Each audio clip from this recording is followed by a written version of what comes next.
सर्वसामान्यांच्या हक्काचा आवाज जागर जनस्थान।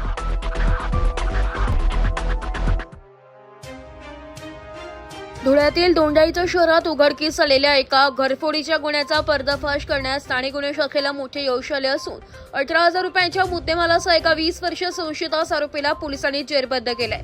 29 सप्टेंबर 2025 रोजी दोंडाईचा येथील राहुल नगर भागातील ओमप्रकाश सोनवणे यांच्या घरातून 47,000 रुपये किमतीचे सोने चांदीचे दागिने आणि रोख रक्कम चोरीला गेली होती, ज्याचा सविस्तर तपास धुळे स्थानिक गुन्हे शाखेचे पोलीस निरीक्षक श्रीराम पवार करत होते।